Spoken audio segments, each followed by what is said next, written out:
I don't really like One Piece like that. Like, I enjoy it, but I'm not a super big fan, I guess. So Yamato not joining the Straw Hats kinda flew under my radar until recently when I decided to catch up. It's probably been talked about a lot, but is anyone gonna talk about how dumb it was to not have Yamato join? I'm sure it's been described as shocking or interesting and unique, but I think it's just stupid. Don't get me wrong, I don't have like a need for her to join the Straw Hats. Like if she was in another position that could get her a decent amount of screen time and development along with still fulfilling what she proposed as her ideals in Wano, I would love that. But I can't really see it happening considering a kind of theme with these sort of One Piece characters, especially considering the current pace of the manga. But while Yamato getting more development would be cool, her decision kinda goes against what she was presented as. A major aspect of her character was wanting to go to fucking sea after escaping Kaido, and there's a decent bit of counter evidence to suggest her wanting to start her own crew. And I mean, who would want to join her crew? Most of the people she knows just want to stay in Wano and protect it. And Oda isn't Fujimoto or Godage.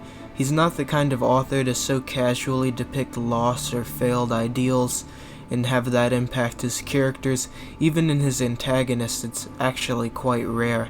Not that that's even implied to occur with Yamato anyway.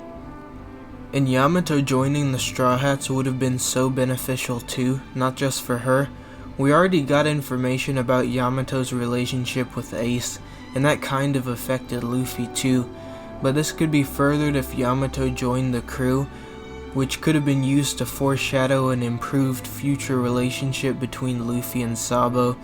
Not to mention Yamato as a character was already built so much to the point I would consider her one of the best One Piece characters. Like, there's no reason she shouldn't join. Her logic for staying in Wano is that, oh well, Odin was in Wano too, and I want to be like Odin. But this is fucking dumb, because ignoring the fact that it makes no sense for Yamato to have this revelation now of all times, it's clearly shown that Yamato doesn't want to live exactly like Odin. She simply wants to strive to be like Odin in his fundamentals, which is something pretty much everyone in Wano wanted, rather than literally doing everything he did, or she would want to get fucking boiled to death or something. Even people trying to argue for consistency, pretty much all the people who didn't join the Straw Hats did it for a logical reason, or it was just never implied they were gonna join in the first place. And this entire choice just feels like a massive fucking waste. It feels like really cheap writing.